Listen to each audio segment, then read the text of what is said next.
Hi guys, good morning and welcome to our last day of April. Woohoo! I'm so excited to say to this month, please leave. Welcome to Keeping It Real. And I have a great new friend that the universe has aligned us with, as it always does. And we have Bob Eden here today. And Bob is going to share so much about himself that I have got no idea, but we've just aligned, which is awesome. And Bob has his own YouTube channel, which he can talk about. But welcome to Keeping It Real today, Bob. I'm so grateful to have you here. Yeah, I just love the way my life unfolds. It's like um living in the flow. It's just, how can I put it? Many years ago, I set my conscious life intention to be, hang on, I'll use this hand so you can see it. I am here to have a gentle, joyful, loving, healthy, and abundant life. Right? Amazing. Yeah. And so that I am here to have is my command to the universe, but it's also my address so the universe knows where to deliver what I've commanded. And so since I put that conscious life intention in place, that is precisely how my life is unfolding. And I'm just kicking back, watching the movie, eating the popcorn, and letting the universe do all the hard work. Love it. I love it. And you've had some big experiences in your life, haven't you? Because you also invite people onto your YouTube channel and and have some beautiful people sharing from some of them that I've recently had a look at. I haven't watched them, but I love how you just puffing away like that's healthy. Yeah, well, We all have to have a vice on some sort. Eh? I think I Michelle, love that. yeah, I I think love that. Michelle, I am that I am, and I am content with me. But I love that because you know what? There's this absolute um, misalignment that we're supposed to be this way, we're supposed to be that way, we're supposed to be that way. And the reality is if that's what your enjoyment is, and that's your, for want of a better statement, your vice in life, go for it, man. Go Yeah, for it. but I love it. it's a damn sight better than um, the all the antidepressants I took for 20 over 20 years. And so I've got a scientific background. I spent 23 years of my life in research. So I treat my body like my own laboratory. Mm. And yes, for me, it's just being aware of the toxins that I put in my body and changing one thing at a time. But I'll go into just talk about my life and what it's Please do. like. Please do. And um, I, I am master and commander of this life that I do create, and I take full responsibility for it. And so I drive my life under two simple principles. And the first one is the KISS principle, keep it simple, sovereign. And I know I changed it because I found that the words I consciously choose to use actually shape my reality. And I'm not stupid. I am sovereign, and I am my own kingdom, and I have my own boundaries, and I am totally responsible for everything that goes on within those boundaries. So that's the first principle, and the second principle is something I coined about 15 years ago, and that's the SUE principle, SUE. And for me, we are all sovereign, unique, and equal, and everything else just flows from that. Say And that again, please. Sovereign. unique Yeah. and equal. I love that. So that's my Sue principle. And so from that, because I'm unique, well, everyone's unique, but I'm the only being, conscious being in the whole of the universe that can ever know what my needs are. So that stops all these people saying, "Oh, I know what you need to do, mate." And I say, "Whoa, hang on, bro. You know, I'm here to live my life my way, not your way. If you want to be a true friend, be around when I put my hand up." So, yeah, and both those principles reside under the umbrella of integrity, personal integrity. Like if I can lie to myself, I can lie to anybody. So without that personal integrity, none of the magic that's occurred in my life would have happened. It just couldn't, you know. And how do I define integrity? You got that thought. I was Yeah, yeah, I was literally going to say, can I stop you and define integrity? Because I think integrity can mean many different things for many different people. yeah. Well, for me, going back to KISS, keep it simple, suffering. For me, it just says, if I say I'm going to do something, I'll do it. So if I say to Michelle, I'll meet you at the Fat Frog Cafe, 10 a.m. tomorrow, I'll be there at 5 to 10. Or I'm dead. Or something has occurred and I will let you know that, you know, I cannot make that appointment. So integrity is, my word is my bond. And when I make an agreement with someone, it's a contract. Mm. Mm. Can we expand on that? Because that's something that I'm definitely learning in my life. And it's part of, um, it's something I was actually just thinking about today in terms of not about integrity, but in terms of, because, you know, the four agreements is be a person of your word. Yet sometimes, like you know, you've just suggested that sometimes things happen in life and you're either not going to make it because you're dead or something pops up. Yet what I find in life with a lot of people, and I used to be this way, and it's something that I'm most certainly aligning with more inside of myself, is that when we realize that everything happens as it's meant to, everything is always aligning perfectly, we're in a space of grace. Mm.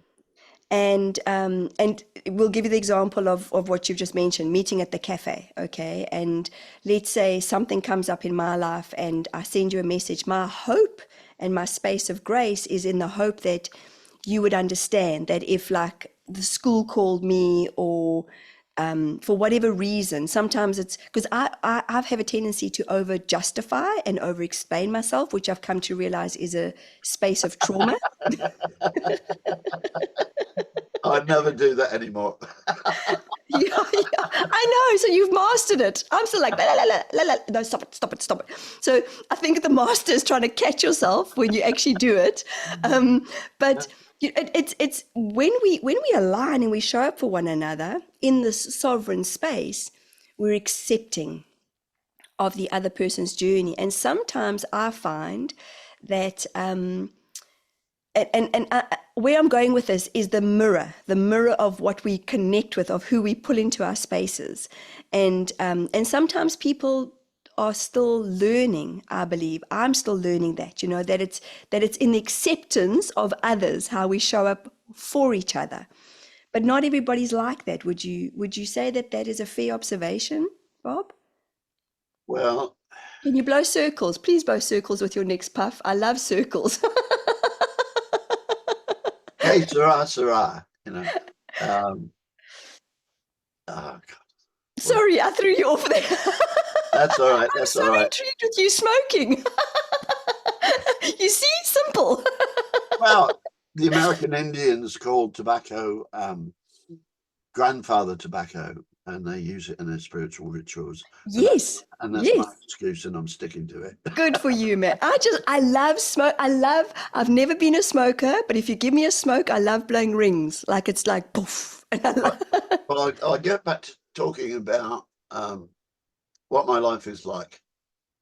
So now, um, yeah, in 2005, when I became a ship's captain, and I took my first load of passengers out. Oh, bugger, Bob, the buck stops with you. Ah, you know, you're responsible for the lives of these people, the safety of the vessel, even the vibe on the boat. It all comes down to you. And so I took that ideology and applied it to my whole life. Yes, I am master and commander of this life that I do create, and I take full responsibility for it. And so, and I love questions. I love questions. So I asked myself this question. Okay, Bob, you are master and commander of this life. You are creator. So what is your life purpose? So I set my life purpose at that time to simply to find my own truth. And how and how do many years ago was this, Bob? How many I, years ago? 2005. So what's that? Almost 8, 20. Yeah, yeah, 18 years. Yeah, 18, 19 19 years. years. Yeah. Yeah. So I set my life purpose to be to simply find my own truth. And how do I know what is my truth? Whatever resonates with my heart. And then I thought, well, as a spiritual being, having a physical experience, how do I want to experience this life? And so that's when I set my conscious life intention. And I would recommend that everybody sets their own conscious life intention. Mine was, and still is, um, I am here to have a gentle, joyful, loving, healthy, and abundant life. I am here to have is my command to the universe. Hello, universe. I'm always winking at the universe. He's up there, and but it's also my address to the universe, so the universe knows where to deliver what I've commanded. So now I'm just kicking back, enjoying the rodeo and letting the universe do all the hard work. And now my life is really, really simple. For me, there's only one law: do no harm, and I've only got one right, and that's the right of self-determination. And God, do I exercise that right?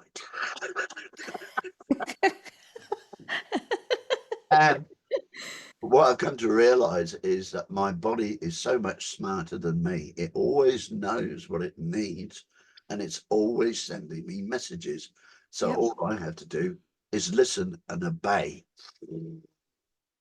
And so now, when my body's tired, we sleep, and when my body's awake, we play, Beautiful. and that's So it. simple. Yeah. And you know, my life's not all a bed of roses. Uh, in 2017, I've been living on my boat, Fidelio, in Pioneer Bay for 8 years, and then Cyclone Debbie came along and picked it up and threw it at the land. Luckily, on the Saturday before it really came in hard, I couldn't get the engine going and get it into the marina, and I just made it as safe as I possibly could, and grabbed my 2 dogs and my sense of humor, got ashore, and found safe haven. And then Cyclone Debbie sat on us for 2 or 3 days, which is really unusual. And people are saying, "Oh, Bob, you've lost everything. You lost your home, your boat, all my pictures, blah, blah, blah." And my response to that was, well, I've created this event in my life. What's the lesson I need to learn from it? And the lesson I learned from that event was to totally let go of the attachment to things. I'd say what was important. And I'd also witnessed Mother Nature at her boldest and brassiest. We had winds of over 400 kilometers an hour. There were shipping Wow. containers being blown down the road. Wow. and and so I reckon I paid a fair price for learning that lesson. Now I do have lots of being a mechanic, and also a spiritual mechanic. I love a spiritual Uh, mechanic. Yeah. yeah, it's like I have things in my life, but I love them for their utility. Like what puts me in the zone is tinkering with little engines, so I need spanners and things. Oh, And you'd get on so well with my husband. He has motorbikes, like a whole garage full of motorbikes. oh, well, as I say, I lost everything in 2017, and now I'm living on my friend's property who runs a business, and I've got 3 caravans under an old mango tree, and this caravan is like my office and bedroom. Well, it's the dog's bedroom as well, and my studio. And then across the front, I've got another caravan that Alan gave me. It was all rotten inside and had no floor. So I just ripped it all out and used pallet wood, which we got loads on, built a floor. So that's my homebrew station, my potting shed, and also the storage shed for all the projects that maybe one day I'll get around to. And then parallel to this caravan, I've got another huge caravan that I paid about, I think it was 1,000 Aussie dollars for, and it's huge. And that's my galley, my workshop, and my shower. Wow. Yeah. So, how can I put it? Yeah, I live a really simple life. My kitchen sink is outside, and we Wow. catch rainwater. So I do my dishes with a healthy soap, and then just put them on the drainer, and the sun dries my dishes. It Wow. also, if I time it right, if I do my washing at about say 11 a.m., the water coming out the pipe is red hot because of the sun shining on the pipe. Yeah, Really? so That's more and incredible. more and more, I try and utilize the gifts that creation is giving us to live a simple life. Yes, yes, but do you and have you heard with the guests that you've interviewed yourself and just in life, you know, with this whole what has been called the Grand Awakening or the Great Awakening, and like there's so many the shift, the global shift, the global reset, but so many of us want to go back to simple. And if we think about, I don't know if you know anything about the Kalahari Bushmen. What the little ones? The little Kalahari Bushmen, yeah, Yeah, they are, yeah. they're little. And I always think like, I really feel like I'm, besides being South African, but very connected to them because I always think about them. I'm like, wow, if you think about it, they're tiny, okay? Yes, they live in the Kalahari, the desert, so they don't have to have thick clothes. They wear like little skins. I don't wear much either, so Yeah, because you live in a beautiful spot of Australia, don't you? I mean, it's gorgeous, and but you know they hunt. They have it's the typical theme of being tribal. They hunt. They have the hunters, the gatherers, you know, the mothers who are able to obviously fall pregnant. But it's they keep their lives simple, and they don't. They're not on these phones. They're not on the computers. And I always think, wow, this is what I think a lot of people, and a lot being probably maybe 10% of, and that's just an absolute random number that I'm throwing out there. But we talk about simplicity, but how many of us are really, really willing to let go of living off the grid? Okay. Like you catching rainwater yeah. and which sounds incredible, really does. Yet when I think of myself, we're going into winter now. I mean, I'm wearing like 3 layers. I just want to go and frickin' open up the shower and put it on hot water. So do you hear the what can be confusion? You know, is like, well, what is it you want, Michelle? And so many of us talk about, I want simple, I could do without all this stuff and blah blah blah. But sometimes it does. It takes a massive awakening in so many and our awakenings are all different, and I'm not even talking about this whole situation of 2020, you know, talking about you and what you went through. um I love that. That's probably going to be the longest flu season in existence.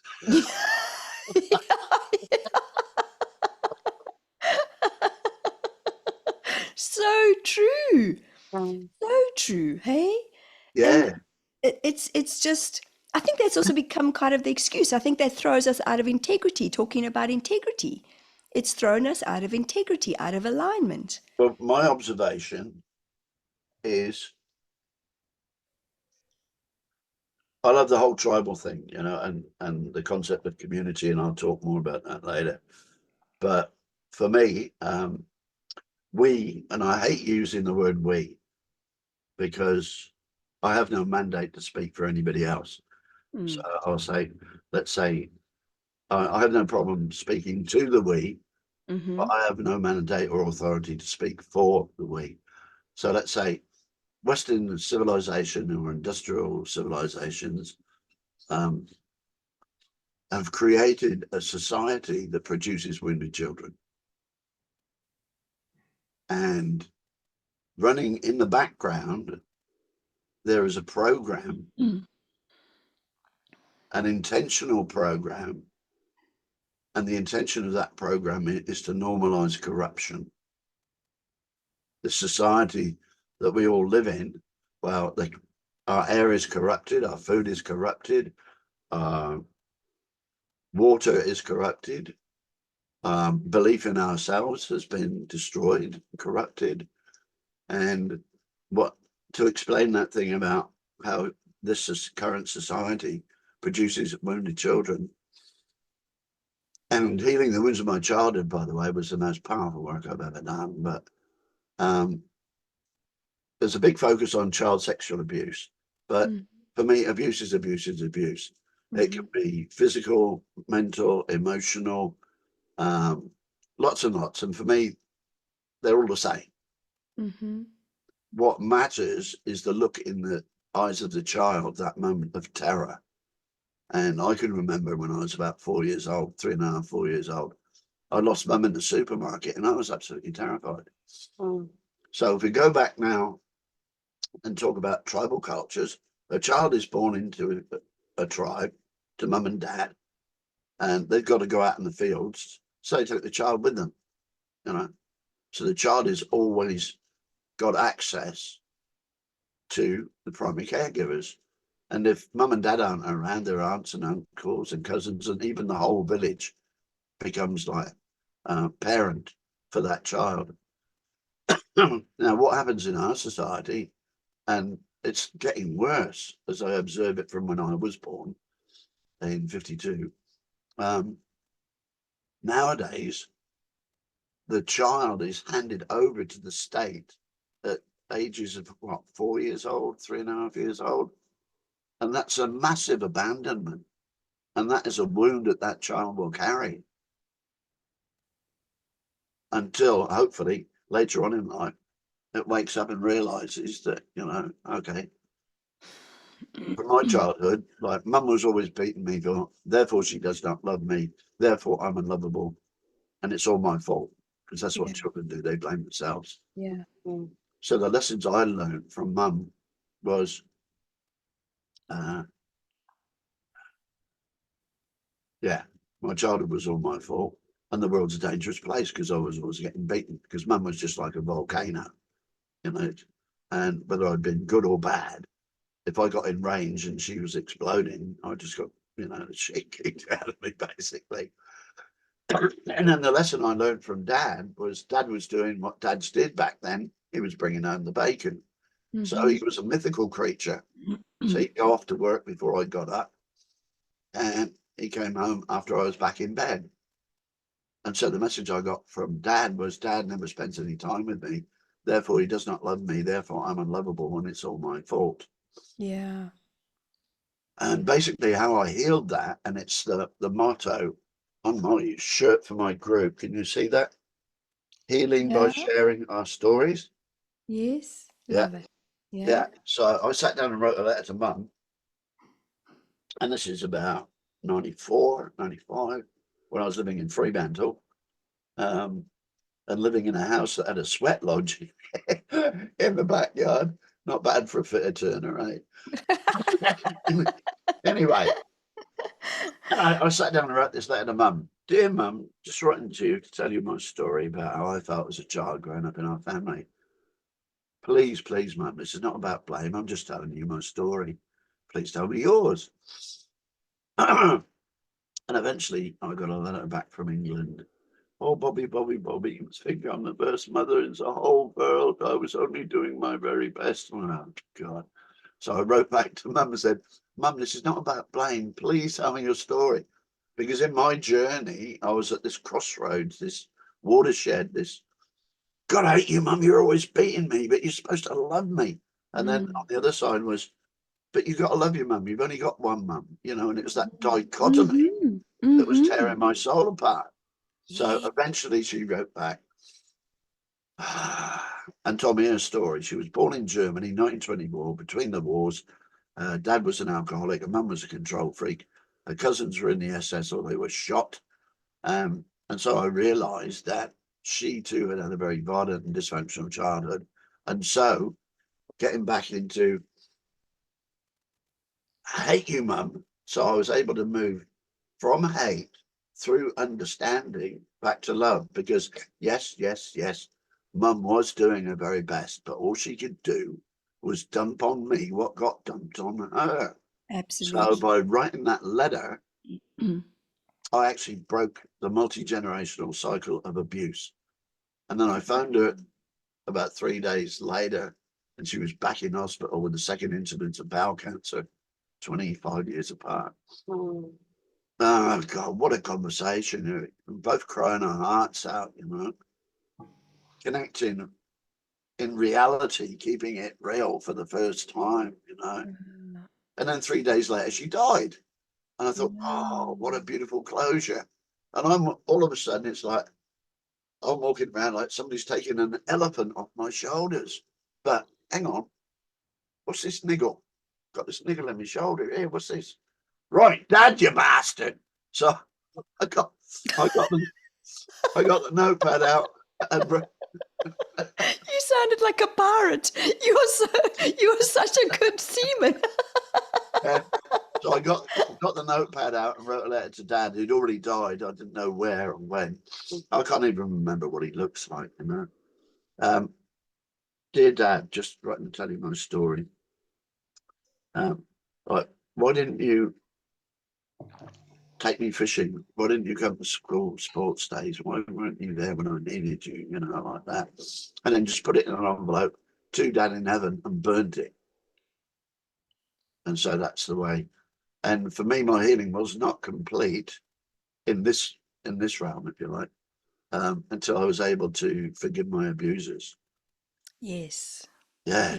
Yeah. And you know, to go back to synchronicity, even our conversation, the way that it's going, is nothing short of profound. And if I may share with you, because last week I actually was putting a video together about being sexually abused, which is my story's out there, it's very open, but how we protect our abusers. And then I thought, oh my God, this is too heavy to put out there. You know, it's like I can't put this out there. But yet here we are talking about it because it is. It's very much this. For me, my cycle of life was also about once again forgiving those that had brought harm or didn't know any different or didn't know any better, whatever the story that we make up in our heads. And thank you for sharing part of your journey, because everything you're saying so resonates, Bob. And it's for me, it's not an easy journey. It's not an easy journey to you know you it, it, it and I'm stammering on my words because it's not easy. It most certainly it comes up in levels and layers, and thank goodness that you're able to have that moment with your mom, because that takes a very, in my opinion, a very brave, courageous human being to stand up and to write that letter. And It then was the hardest thing I ever did, was actually taking that letter and posting it. I was shaking, you know, wow. but within my heart, I knew it. I had to do that. I had to, Yes. you know, share. Yes. Yes. Yeah. And of course, like they perhaps didn't have the skills or the know-how, because I think that we are, I don't know what people call nowadays like way showers or way sharers or whatever. I don't even know what that means. But you know, for me it's just like, let's just clear. I just want to freaking clear. And a big part of you know, my journey has been about working with the plants, working with plant medicine. So when you go back and we talk about the tribes and the children and how they come together, you know, you speak to anybody who's gone to do ayahuasca or psilocybin in the jungles, they have their children's already, the tobacco, they have the children already a part of those journeys. And I so wish that we could teach our kids this without the shame, you know, without trying to suppress it. Like this, the medicine is there to walk with us on our journeys, to help us on our journeys, whatever the medicine is, whether it is tobacco, whether it is psilocybin, because everything in my understanding of working with trauma, we all have tools that are offered to us. And sometimes we lean on one tool, sometimes we lean on another tool, sometimes we lean on the person. And so often, when we are traumatized, you said it, it's about not feeling safe. And a lot of my journey in my life has been to ask for help without feeling the shame of asking for help. Because you know we become victims, which we become survivors. We be like, we've got it. We wear it like I used to wear it as a badge of honor. I'm fine. I've got it. I'm okay. I'm strong. I'm tough. No, Michelle. Well, No. what I've realized is, going back to sovereign, unique, and equal, is I believe everybody holds one piece of the puzzle. a jigsaw puzzle. And a Mm-hmm. lot of people have got just a plain brown piece of the puzzle. But once they start doing the work, they start colouring in their piece of the puzzle. Mm-hmm. And more people do that. When they put their piece of the puzzle down on the table, we can all get an overview of the bigger picture. Sure. Absolutely. Yeah. And it does. It's that very it, we seek to understand. So by getting to know some of your mom's background, the same with me, getting to know some of my dad's background. My mom didn't ever want to share what her life journey was about. But it brings that understanding as being the child where you go, which for me brings compassion to their story, to them. And it's really magical. It's really magical when we allow, like I always say to anybody, for me, there's forgiveness and compassion that lie very, very similarly in the vibration. Because when we forgive ourselves, but also forgiving perhaps the perpetrator. But it's interesting, if you heard me, the way I heard that was like we forgive ourselves. Our cells learn how to forgive, because when we're in that state of flux for such a long time and not feeling safe in this world based on what we've been exposed to, often I was actually walking up the street yesterday, and I was thinking, how do I talk about PTSD and trauma? And because so many people, it's the way of what we are, like. I love how our consciousness is shifting in humanity at the moment. So many people are saying, wow, oh wow, I didn't Mm. realize that I'd had childhood trauma. And even, I love your dog. Look, guys. He's like, I'm I'd done with love this to, yeah, conversation.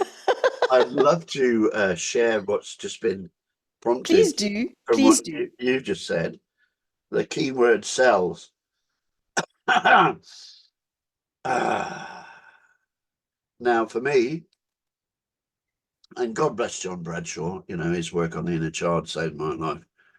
And in the early 90s, with my partner at the time, we bought all of his VHS videos and used to hold sessions 2 or 3 nights a week for our friends and do the healing work. And Wow. what I realized was that by frequently going back to my childhood and remembering all these moments of terror, they all became what I call body memories. They became entrained in my body, in my cells, if you like. The psychologists talk about the subconscious, it resides in the subconscious, and I don't agree.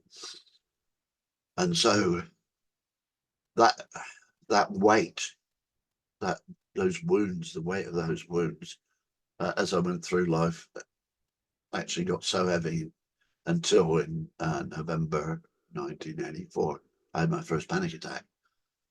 So bearing that in mind, and what I said about the body always knows what it needs to do, and while I'm talking about childhood, I thought, well, when did I lose my belief in me? And bang, I was straight back. I was about 4.5 years old, maybe close to 4, maybe 4.25, because quarters are important when you're little, aren't they? Yeah. Mm-hmm. Mm. And it was a Sunday morning. I bounced out of bed and combed my teeth and brushed my hair and put, and put on my red t-shirt and then bounced down to breakfast. And Mum said, Bobby, go back up and put your blue t-shirt on because you know you love your blue t-shirt. So I stood up, confused, thinking, nah, I love me red t-shirt. Which is why I put it on. But Mum must be right, because she's Mum and she's angry and violent and she's about 80 foot tall. Wow. I went upstairs from a child's perspective, I went upstairs and put on my blue t-shirt, and that's my earliest recollection of me no longer believing in my intuition. And that's just a habit that extrapolated through my life. I started to believe in authority figures. And if we're all sovereign and unique and equal, there's no such animal. I love the way you laugh it off. Well, Yeah, and You have so to. You have to, because it's true. Because we are so, yeah, the lids so have been put on. yeah, so in 3 o'clock in the morning in November 1984, I woke up in a panic attack. Body was just thrashing around. It scared the shit out of my wife, and I wasn't too pleased with it as well. And so Wow. the following day, went to the doctor, lovely doctor, local doctor. He delivered my son, and he put me on some benzodiazepines, Ativan, I think they were, and what should have been for 2 weeks, but he didn't know. Ended up being a 20-year journey of psychologists, psychiatrists, support groups. I actually became a counsellor, but um, a rolling change of antidepressants, antidepressants, antidepressants. And what I realized about, and because of my scientific background, I compiled a spreadsheet of all the effects, and there are no side effects. They're all effects, and they all have a commonality, and that is they can produce feelings of anxiety, depression, and suicidal thoughts.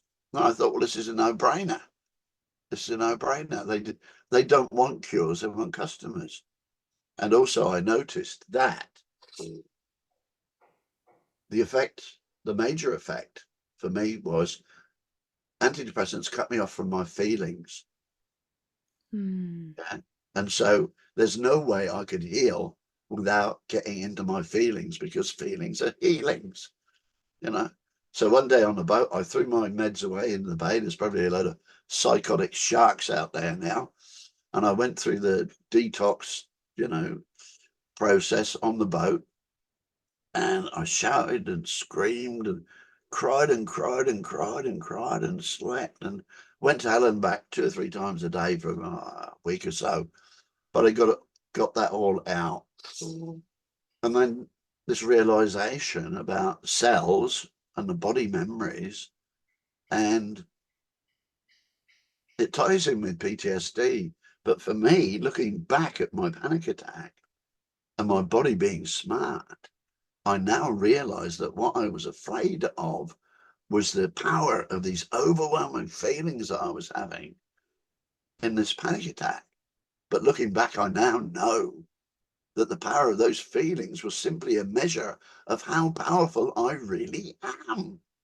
So there was something to be embraced, you know? And so Amazing. for me, there is no such thing as mental illness. And I'll use depression as an example. Um, the behaviors that were exhibited during my panic attack and my depression were just my body's way of saying, Bob, stop it. You are not Robert the robot. Go out and find your truth and live it. Right? Mm.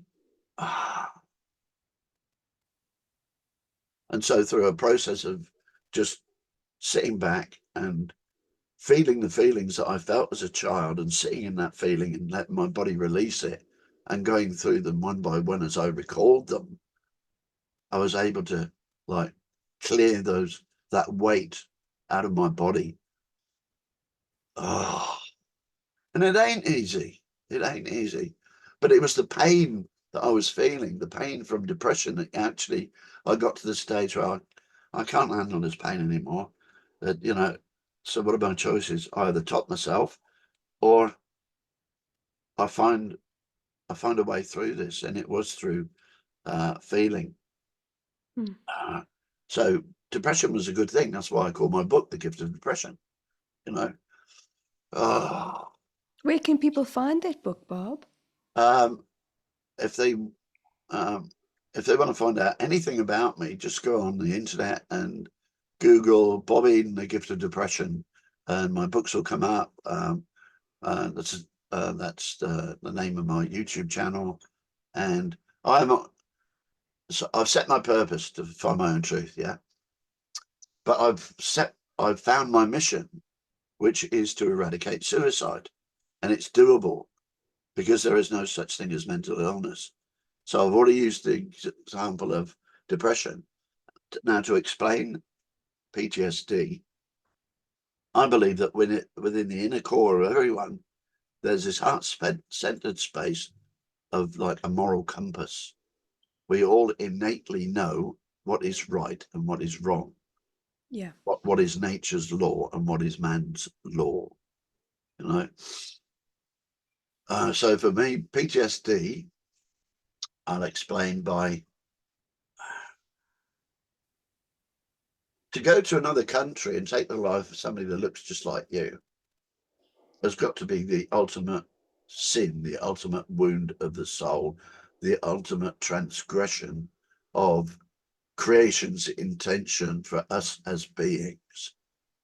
And so for carrying out that act or witnessing that act, there is a price to pay. And the price is the pain of PTSD and the behaviors that the body manifests in the physical because of that transgression. So can I stop you there before you Yeah. continue? Um, so, oh shit. When my question's there and then it drops out. Okay, hold on, it'll drop back in because there's so many. um, oh, okay, so you said earlier on where psychologists would speak about the subconscious. Okay, now I often talk about like the unconscious, like I'm able to see the unconscious emotions that we may not be aware of within the body. So speaking about PTSD, how does that affect, or what would you be able to gift to people that are listening to this about people who do have PTSD, myself included, and as working through, like where does that sit within the body? Is it because the subconscious is big? I feel like it's not just here. It's like, whew, there's so much out there in terms of like, how do we know? Like, I know I've got like 5 different questions in that, but Yeah, okay. I'll tackle that by continuing under the umbrella of my belief that there's no such thing as mental illness. mhm. So if you take all these labels that psychiatrists and psychologists put on particular behaviors that are exhibited by the body, like ADHD, like, when I was a kid, I was buzzing. I was buzzing. I didn't want to sit in a bloody schoolroom, No, behind a desk. no, I wanted to be out playing no, cowboys and Indians. yeah, exactly, So, exactly, so childhood is not an illness, ADHD. If at school, if we had an education system instead of an indoctrination system, they yeah, would listen to the natural rhythms of their students and let them go out and play football. And when they're tired and exhausted, then they will sit quietly and listen. So, but what the point I'm trying to make is, for every so-called mental illness that the psychiatrists tabulate in their DSM, their diagnostic statistic manual, is just another set of behaviors coming from the body. And all those behaviors are just the body's desperate way of trying to slap that person and say, wake up, stop being Robert the Robot, stop living in programming, recognize that you've been programmed. I have found all my own solutions, and that's a Bob word, solutions, within my heart by listening to my heart. mm. Okay, but But there's a but. Okay, as a parent, do you have children, Bob? um, not with me. When we emigrated in '89, um, we realised we don't make a fresh start in Australia, but my wife and kids didn't like it, so they went back and I stayed. Okay, And that was okay, really hard. But it was actually a good thing, because after 13 years of marriage, the last 2 we started to snap at each other. We had a magazine marriage, like we were always nice to each other, polite, but we never shared our truth. You got you. know, like Yeah, if I did something to piss Pam off, she'd swallow it, and if she did something to piss me off, I'd swallow it. got you. So we were just walking volcanoes waiting to erupt. So Yeah, luckily we spotted the trend and decided at that time, okay, you go back. I know I'm meant to be here. This is my heartland. This is why I do not own a pair of shoes. I walk this land barefoot. And it was hard. I cried for months and months and months. Yeah, I'm But I sure. had great support from my friends in the folk music scene. Okay. But that was, yeah, that was really, really essential. And really, and it's funny. Pam had a daughter when we got married. Who was about 5 years old, so I like had an instant family. Mm. And then our son Jamie came along, and it's funny how, like, my dad abandoned me completely when he committed himself to a mental institution when I was about 6 years old. And Wow. it's funny, the same thing happened between Jamie and me. We separated when he was about 5 or 6 years old. And I've tried to keep in contact, but it takes two to tango. And Mm. the the first year and so there was a bit of communication, but after that, then it just dropped off. And I always know, I always let them know where I am, and if they want to connect. Mm. But I can understand because, like, from 84 to 89, I was 5 years into taking antidepressants, and every antidepressant I took turned me into another person that I hated, I didn't like. So my behaviors at that time were probably, really weird, really Yeah. weird. Yeah. But Sure. I believe everybody's doing their very best in the moment, and I think the best that anybody can do is actually just find out what works for you. Yeah. I think that's the Well, challenge. well, absolutely. And thank you for sharing that because, you know, even the reason for my question around children is if and to go back to the schooling system is we grow over basically an 8 to 9 month period in our mother's stomachs. And I use this very simple example of not once, I can imagine you as being the husband that you once were, and myself as having my second husband. Not once did we ever have to look inside of our stomachs and go, "Oh my God, we forgot the toenails for the baby! Shit, shit, shit! We forgot the lungs. Let's add the lungs." Yeah. It's you said it earlier on that our bodies are just a consciousness, and that we are now, I think, in the last probably 15, 20 years, are starting to tap into and starting to realize how wise they are. And it's this resonance, it's this heart where the more we say yes to the universe, the more the universe is like, okay, what else? Because we're a part of that. We're a part of that flow, which is beautiful. And I most certainly freaking backpedaled for many years, so like I was very resistant and flowing upstream. So I thought I was flowing upstream, just trying to freaking backflip upstream for most of my life. And now it's actually what I'm loving about noticing how many of us are connecting and working through these patterns, karmic whatever the We are finding our tribe, aren't we? we are finding our tribes, absolutely. And that's what I absolutely love, where we show up for each other. It doesn't matter in it's kind of like, again, giving the analogy of going to a cafe. You'd be an incredible person where I know I'd feel safe with. There's just the safety where you just know. And we if I couldn't make it for whatever reason, I wouldn't feel, because normally sometimes you have those certain friends that come into your life for a reason or a season, and you're like, shit, damn it, can I actually, and can I trust this person, can I, and then you got to listen to that, which is I've kind of been switched off for a very, very long time. And then the universe brought these wake up calls to me to say, wake up, Michelle, come on, wake up, Michelle. And my wake up has been miraculous, as is yours. And even to, because there'll be people that would probably listen to your story and say, wow, well, why didn't he go back to the UK? Why didn't he want the question why? But the Council of Eight always says the why is the second last letter of the alphabet. We first got A, B, C, D, E, F, G to sort of kind of work through.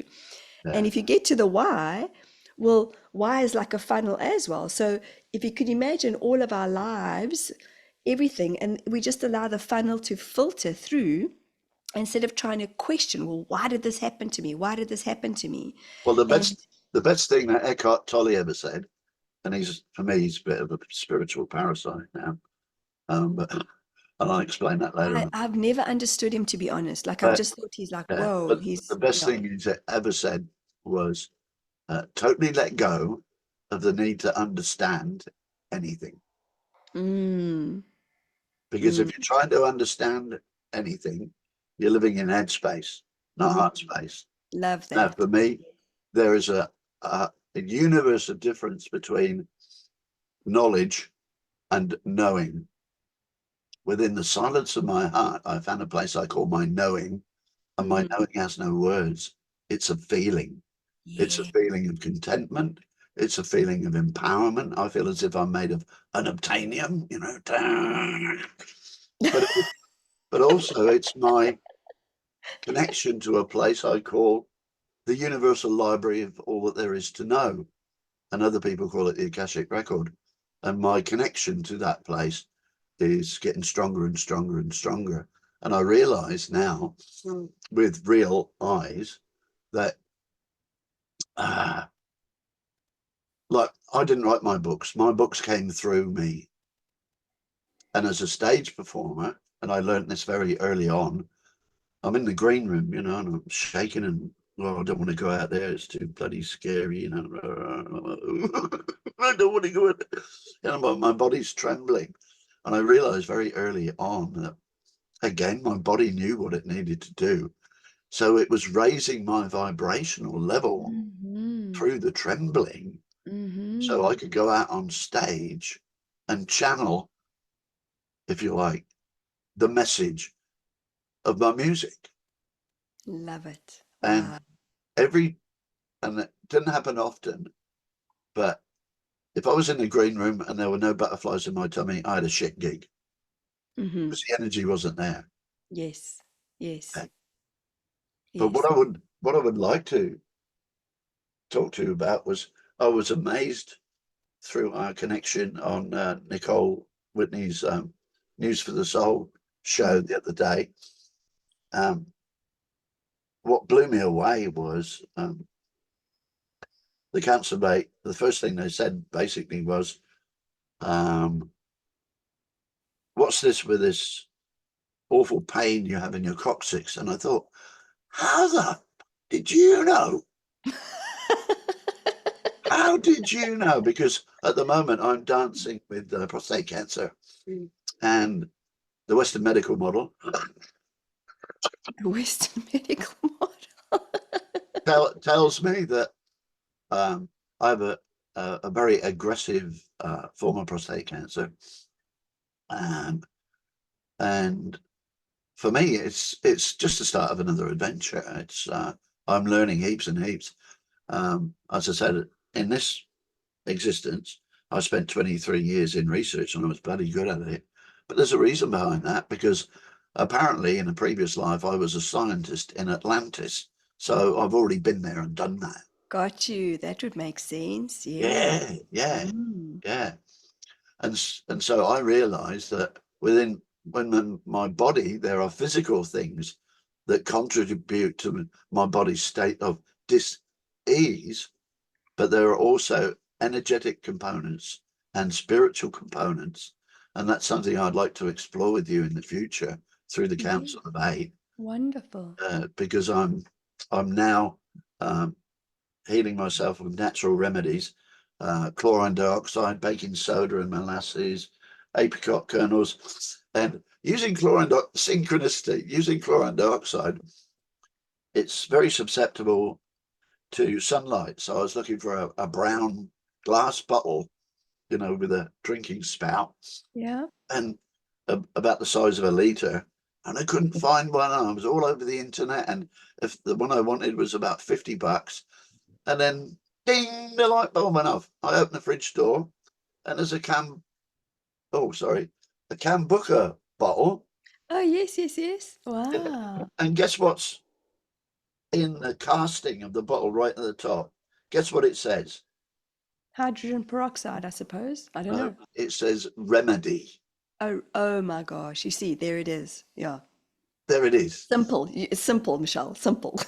Keep it simple, sovereign. Yeah, yeah. Wow. You know what? And it's those subtle signs that I think so many times when we're walking through life, conscious, unconscious, whatever, sometimes we miss it. We just miss those. Like we could be driving in our cars, and all of a sudden we may ask the universe for guidance, and a truck will drive past with a sign on it, like, follow your dreams, or Yeah. and I love that. It's those little simple signs, exactly like that remedy. So there was something that I would love to chat to you some more, Bob, because I feel like you have such a wealth of wisdom to share, and I love Well, how I should have after 200 over 200,000 lives. I've been told that too. wow. No wonder I'm bloody tired. like I see you like going backwards and forwards and backwards and forwards and backwards and forwards and backwards and forwards, and you're like, oh my God, I'm here again. Okay, alrighty. Well, I've joked with my guides, and I've said to the council, guys, next time I'm coming down like Tom Cruise with the freaking, like, I'm on the umbilical cord, okay, and I'm coming to check out Earth. And if you guys cut that cord without me giving you permission, I'm creating havoc. Because too, it's like, sometimes you look at life, and when I look back, and I think in this lifetime, the knowing that has come back. I'm going to put it like that. The knowing that has come back, that's always been there, but it always felt out of grasp to me because, we grew up, and my parents had sent us to the Methodist church, and then my mom got involved in Pentecostals, and and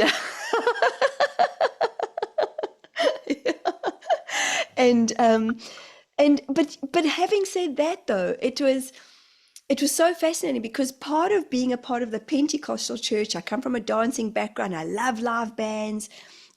Talking in tongues is light language in my understanding of life.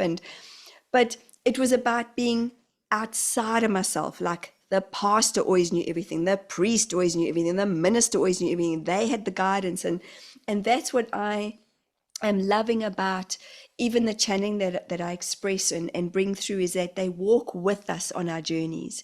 Because, and I can't remember verbatim how you said it earlier on, Bob, but we are sovereign beings, but yet you actually said earlier on that how you had created your boat, and that was part of your creation, to know that you are where you are, and you took the most important things to you, for you in that moment.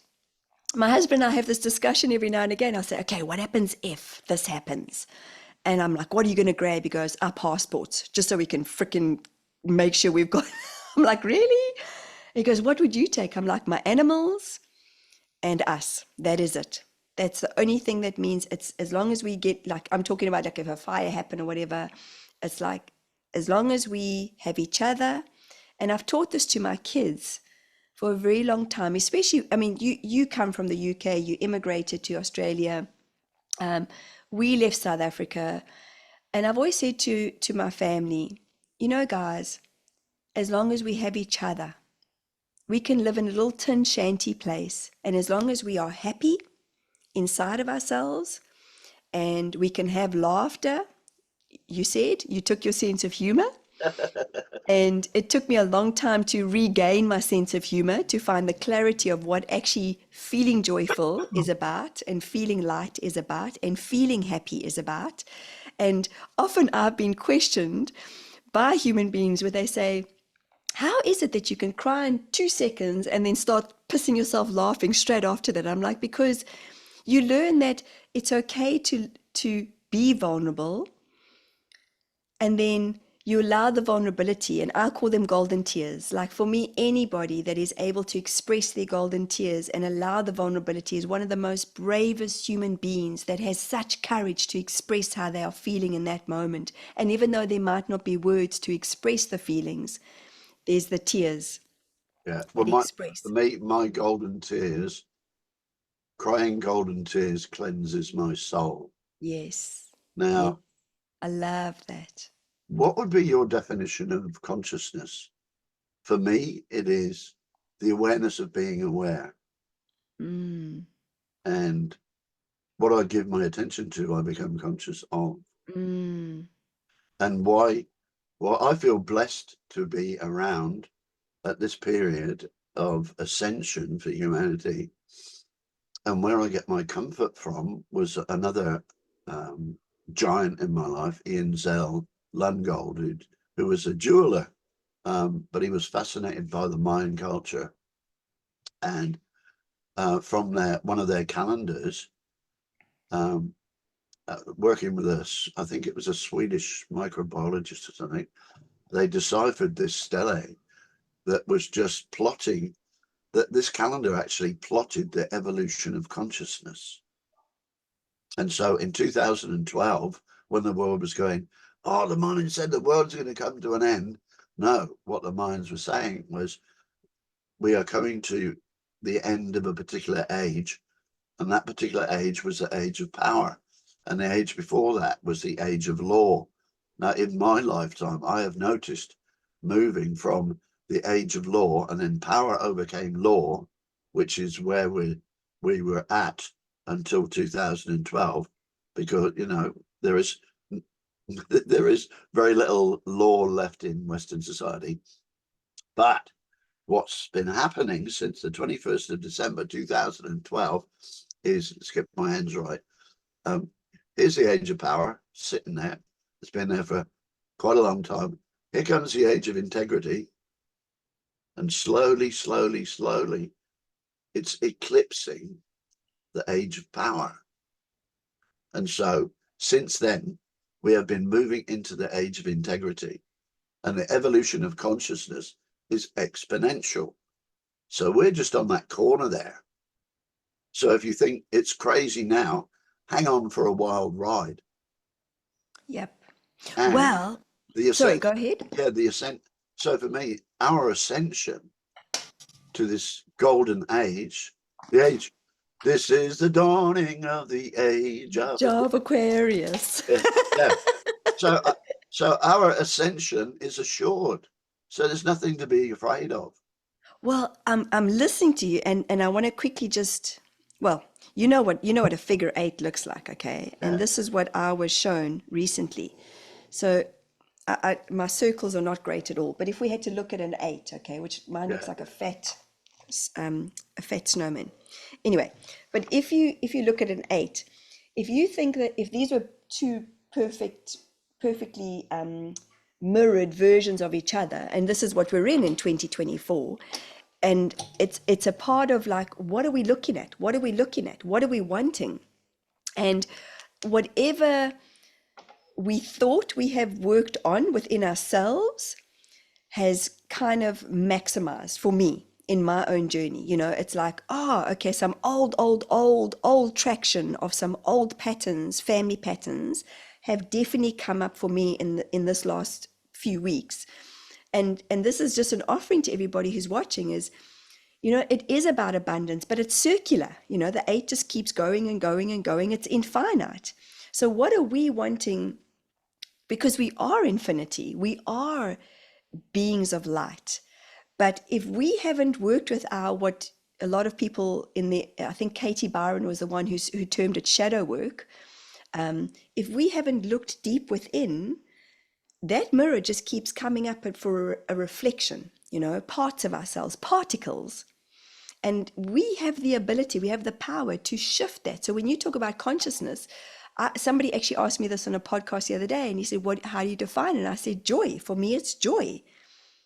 But what you said for me is also profound, because it's observing those particles of ourselves, because everything is about movement, everything is about change. everything And is about energy, isn't it? yes, And and words, the power of words. Now, when you first go to school, they teach you to spell, but they teach you to spell their way.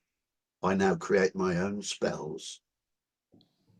Yeah, yes, I love that, yeah, because sometimes there isn't. there aren't words that so something that comes to mind when I had my Council of Eight community gathering on Monday. A woman was talking about giving other people advice, and they had said to her, well, think of the word add, you adding a vice. Okay, so Ah! exactly.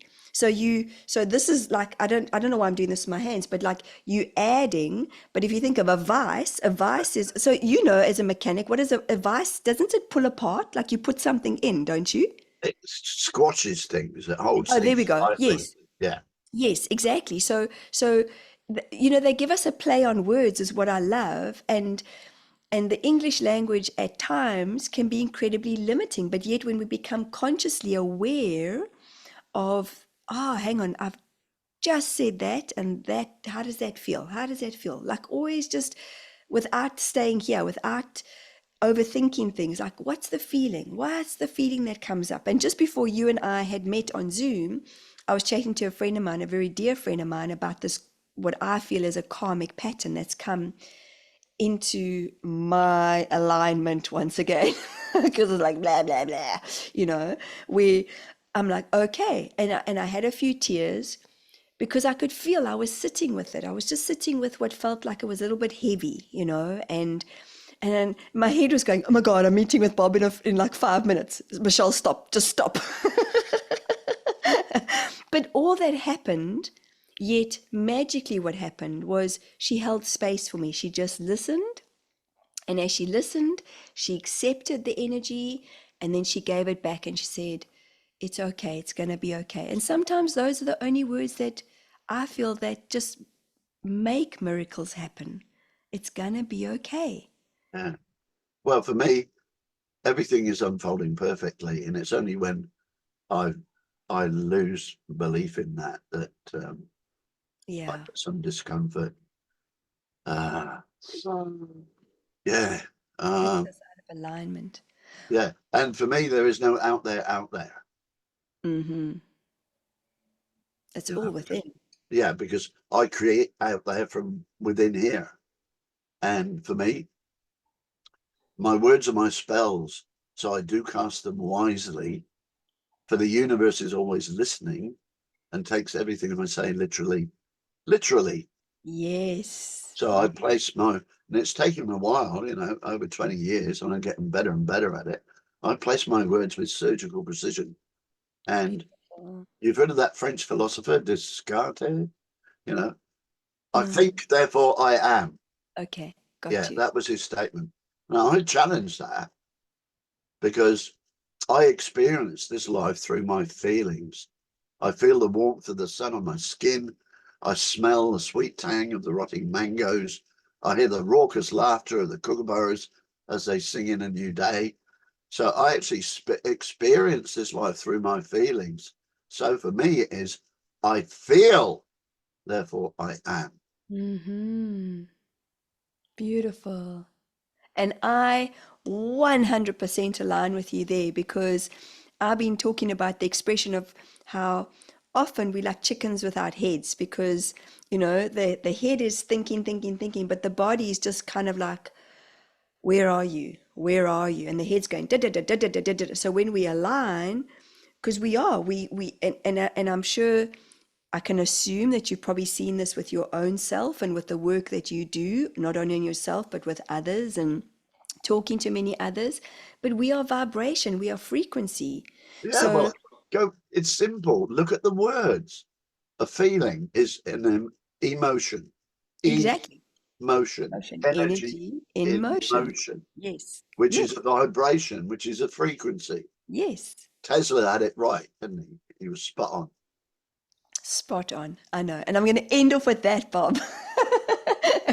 Let's be spot on. Because that feels like we just nailed it, which is awesome. But please share with people where they can find you. You have said it before, and do you work with individuals at all, or Well, I run a non-clinical support group called On the Mend, and we meet here locally. And um, the and I'll best put them in way, the link as well. yeah, The best way to contact me, I'm on Facebook, Bob Eden, Sailing in Paradise. Um, I don't And know it where my is. Go look at the photos, guys. It is and incredible.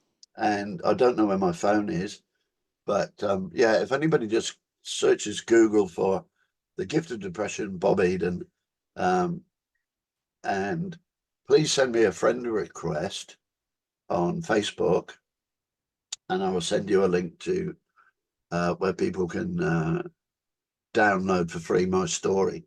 Um, so all my stuff on YouTube, which is the Gift of Depression Bob Eden title, is free. So please avail yourself for that. And that's why I started that series of interviewing people to get them to share their story. Mm, Because I realize that when in my own life, when I'm challenged the most, that's when I learn the most about me. yeah, But yeah, that's when the rescuers come around and say, "Oh, I know what you need to do, mate." I said, "Well, mate, I mean to live my life my way, not your way. If you want to yeah, be a true friend, be around when I put my hand up." yes. Yeah, because no man is an island, and only I can do it. But sometimes I can't do it on my own. No. But Yeah. Facebook and the Gift of Depression, Bob Eden, on Google, and all will be revealed. Dun, dun, dun, dun. And laughter is just the best medicine, isn't it? I'm Absolutely. sitting here facing aggressive prostate cancer and laughing my tits off.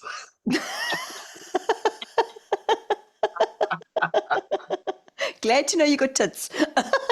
Yeah, yeah, and that's only a product of our corrupt industrialized system because of all the hormones that they put in our food. The estrogen that they put in animals to fatten them up is why Wow. blokes get man boobs. Wow. So that's actually happened to you? Yeah, I got man boobs. Yeah, Oh my God. So we're joking about it, but it's actually real. it's a real phenomenon. You look Wow. back, look at what people looked like in the 1950s. Look at them on the beach. When I was at school, there were no fat kids. Wow. Now, obesity is Well, one of the biggest killers. well, my husband's just come back from Japan and he says that he hardly saw one obese person. Yeah. It was incredible. I don't know what their diet are or what they eat or whatever, Let but food be thy medicine and medicine be thy food. beautiful. I love that. Hooray. Yeah. We could go on forever, couldn't we? We could, Bob, but from my heart to yours, I am most certainly rooting for you, excuse the pun, rooting for you with I your can't remember the last time I had one, but and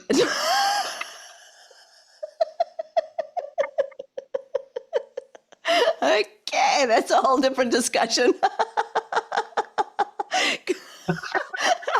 um, but anyway, there's no comeback from that. oh, shut up, Bob. Yeah, there's no comeback from that because my head went straight there too. I'm like, okay. Caravans? Are you sure they're caravans? Like, Yeah. what else is happening on that land? Do we all bring our keys? Do we throw our keys into a bowl? No, I don't have any keys. What I've learned is that what I radiate, I create. So I consciously choose to radiate joy. It's that Absolutely. simple, I love and that. anybody can do that. Yes. And may the beautiful guidance and wisdom that you receive embody you with so much light and presence for your healing journey. That's Thank what you. my absolute love from my heart to yours is about. And may you not be rooted. Thank you. I'll receive it and right back to you. And thank you for your time today. It's been wonderful getting to know you, and I'm sure we'll have a few more conversations, Bob. So Well, sending you yeah, many, many love and blessings. well, thank you for your time and attention, because in the final analysis, that is all that anyone has. And it's priceless. You cannot literally, there's no amount of money that can give us this time It's again, free. which is beautiful, isn't it? Just to have such a wholesome conversation. Thank you, thank you, thank you. Thank you for reaching out. I'm so grateful. So, so grateful. And we'll speak soon, my friend. Okay, have a beautiful day. Take Always, care. I create my day. Why wouldn't I make it beautiful? I love that. There you go, guys. You see? So simple and so wise. We create our own day. So perhaps if you wake up one morning and you are feeling, whatever that feeling is, start creating your day. Put it in a beautiful bubble of energy and just see different, express different, and just feel different because we are in control. You said it. We're the captains of our own vessels. And this is a beautiful temple. It's a sacred temple. How are you treating your temple today? I hope Keep with it love and real. laughter. Keep it real. I love it. Thanks, Bob. Have a beautiful day. Take care, guys. Love you all. Bye. Bye. Bye, Bob. Take care.